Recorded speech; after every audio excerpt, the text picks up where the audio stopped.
આણંદમાં હત્યાના આરોપી સકંજામાં આવ્યા છે। પોલીસે 2 આરોપીઓની કરી છે ધરપકડ। રમેશ ડાભી અને બેચર સોલંકીની કરી છે ધરપકડ।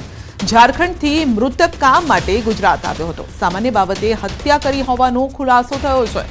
તો પોલીસે 2 આરોપીઓની ધરપકડ કરી છે અને રમેશ ડાભી બેચર સોલંકીની ધરપકડ કરવામાં આવી છે। ઝારખંડથી મૃતક કામ માટે ગુજરાત આવ્યો હતો અને તેની હત્યા કરાઈ હતી। આ સાથે જ વાત કરીશું વલસાડની। તો વલસાડના વાતાવરણમાં પણ છેલ્લા 2 દિવસથી પલટો જોવા મળ્યો છે। હવામાન વિભાગની આગાહી પ્રમાણે જિલ્લામાં વાદળછાયું વાતાવરણ છવાયું છે। વાદળછાયા વાતાવરણ વચ્ચે કેટલાક વિસ્તારોમાં હળવા કમોસમી વરસાદી છાંટા પડ્યા છે। ભર ઉનાળે ચોમાસા જેવો માહોલ સર્જાયો છે। જિલ્લાના મોટાભાગના વિસ્તારમાં વાદળછાયું વાતાવરણ છે। મહત્વપૂર્ણ છે કે અત્યારે જિલ્લામાં કેરીનો પાક તૈયાર થવાની અણી પર છે। એ વખતે બદલાયેલા વાતાવરણના કારણે કેરીના પાકને પણ નુકસાનની ભીતિ છે અને આથી ખેડૂતોમાં ચિંતાનો માહોલ છવાયો છે। તો રાજ્યમાં માવઠાની આગાહી વચ્ચે નવસારી જિલ્લામાં પણ કાળા વાદળો ઘેરાયા છે। હવામાન વિભાગે દક્ષિણ ગુજરાતમાં વરસાદની આગાહી કરી છે। 5 દિવસની આ આગાહી છે, એટલે કે 5 એપ્રિલ સુધી માવઠાની આશંકા છે। વાદળો ઘેરાતા ખેડૂતોની ચિંતા વધી। ગણદેવી, ચીખલી, વાંસદા, ખેરગામ સહિત અન્ય વિસ્તારમાં વાદળછાયું વાતાવરણ છે। જિલ્લામાં વાદળછાયું વાતાવરણ, જેના કારણે કેરી, ચીકુના પાકને નુકસાનની ભીતિ। તો ગઈકાલથી વાતાવરણમાં પલટો આવ્યો છે। ગઈકાલે ડાંગમાં પણ વાદળછાયું વાતાવરણ હતું, તો આહવામાં છાંટા પડ્યા હતા। તો હજુ પણ 5 એપ્રિલ સુધી આ પ્રકારનું વાતાવરણ રહેવાનું છે અને ત્યારબાદ ગરમીનો એક રાઉન્ડ આવશે। જો કે ક્યાંક ગરમી પણ પડી રહી છે, તો ક્યાંક હવામાનમાં ઠંડક પ્રસરી છે, પરંતુ કમોસમી વરસાદ ખેડૂતોની ચિંતા વધારી શકે છે। તો જાણીએ કે 1 એપ્રિલે એટલે કે આજે ક્યાં વરસાદ થશે। સોમનાથ, અમરેલી, આણંદ, મહીસાગર, દાહોદ, પંચમહાલમાં વરસાદની આગાહી છે। વડોદરા, છોટાઉદેપુર, ભરૂચમાં પણ વરસાદ થઈ શકે છે। તો નર્મદા, સુરત, તાપી અને ડાંગમાં પણ છૂટોછવાયો વરસાદ થઈ શકે છે। વલસાડ, નવસારી, દમણમાં પણ વરસાદની આગાહી છે।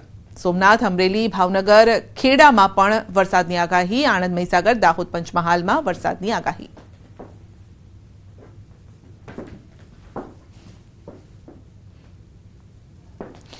તો 2 એપ્રિલે ક્યાં વરસાદ પડશે આવતીકાલે સૌરાષ્ટ્રના કેટલાક વિસ્તારો, ઉત્તર ગુજરાતના કેટલાક વિસ્તારો, મધ્ય ગુજરાતમાં પણ વરસાદની આગાહી છે। પંચમહાલ, દાહોદ, વડોદરા, છોટાઉદેપુરમાં વરસાદ થઈ શકે। ભરૂચ, નર્મદા, દક્ષિણ ગુજરાત, લગભગ આખા દક્ષિણ ગુજરાત પર ચિંતાના વાદળો ઘેરાયેલા છે ગઈકાલથી અને 2-3 દિવસ આ જ પ્રકારનું વાતાવરણ રહેવાનું છે। ગીર સોમનાથ, અમરેલી, ભાવનગર અને સાબરકાંઠામાં પણ વરસાદની આગાહી।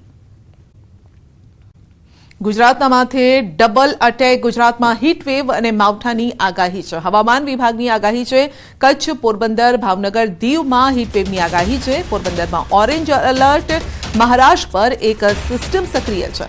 ગુજરાતના કેટલાક વિસ્તારોમાં માવઠાની આગાહી અને આજે ગીર સોમનાથ, અમરેલીમાં માવઠાની આગાહી છે। ભાવનગર, ખેડા, આણંદમાં પણ માવઠાની આગાહી છે। મહીસાગર, દાહોદ, પંચમહાલમાં પણ માવઠાની આગાહી। વડોદરા, છોટાઉદેપુર, ભરૂચમાં પણ માવઠાની આગાહી છે। નર્મદા, સુરત, તાપી, ડાંગમાં માવઠાની આગાહી છે। વલસાડ, નવસારી, દમણમાં પણ માવઠાની આગાહી છે। થંડરસ્ટોર્મ એક્ટિવિટી સાથે સામાન્ય વરસાદની આગાહી છે।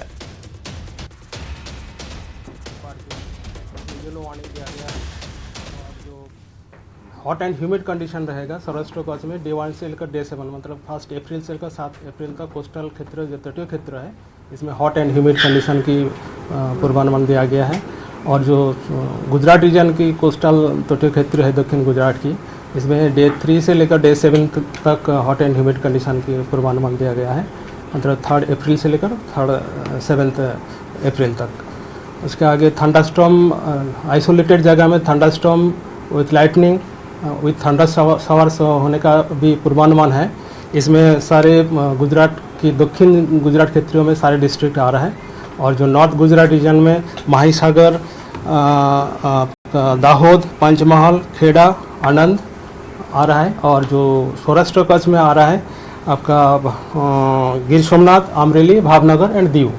और सेकेंड डे में भी rain thunder storm with thunder shower का पूर्वानुमान आइसोलेटेड जगह में दिया गया है। और थर्ड डे मतलब 3 अप्रैल को आइसोलेटेड जगह में दक्षिण गुजरात क्षेत्र के जो दक्षिण पूर्व क्षेत्र है, जो डिस्ट्रिक्ट है, इसमें आइसोलेटेड जगह ખોડિયાર કોલોનીમાં 80 ફૂટ રિંગ રોડ પર ડિમોલિશન પશુપાલકો દ્વારા પ્લોટ પર કબજો જમાવ્યો હતો. ગેરકાયદેસર દબાણ દૂર કરાયા છે. અંદાજિત રૂપિયા 20 કરોડની કિંમતના પ્લોટ પર માલધારીઓનો કબજો હતો. પ્લોટ ખાલી કરી ફેન્સિંગ કરવામાં આવશે. 33,600 સ્ક્વેર ફૂટ જગ્યા પર કરવામાં આવ્યો છે કબજો. પોલીસ બંદોબસ્ત સાથે કામગીરી કરવામાં આવી.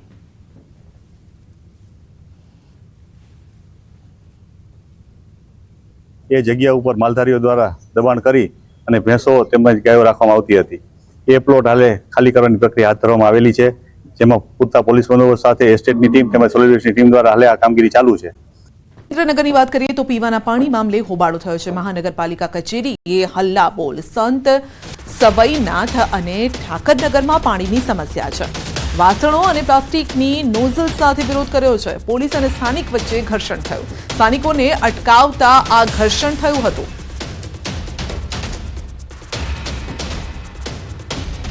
તો ભર ઉનાળે પાણીની પારાયણ અને જેના કારણે સ્થાનિકો માટલા લઈને આ સાથે પ્લાસ્ટિક વાસણો લઈને તેઓ પહોંચ્યા હતા અને આ સમયે પોલીસ સાથે ઘર્ષણનો બનાવ પણ બન્યો હતો. તો પીવાના પાણી મામલે હોબાળો થયો છે, કારણ કે લોકોના ઘરે પીવાનું પાણી નથી આવતું અને તેમાં પણ ઉનાળાનો આ સમય છે. જ્યારે તેઓ ફરિયાદ કરવા માટે, રજૂઆત કરવા માટે લોકો પહોંચ્યા તો પોલીસે અને ત્યાંના લોકોએ તેમને રોક્યા હતા, જેના કારણે ઘર્ષણ થયું હતું. મોટી સંખ્યામાં મહિલાઓ પણ ત્યાં બેઠી હતી. કેટલીક મહિલાઓ બાળકો સાથે ત્યાં પહોંચી હતી, કારણ કે પાણીની જરૂર, સવારે ઉઠો એટલે પાણીની જરૂર હોય, રાત્રે સૂતા સુધી પાણીની જરૂર હોય, પરંતુ અહીંયા પીવાના પાણીનો જ પ્રશ્ન છે.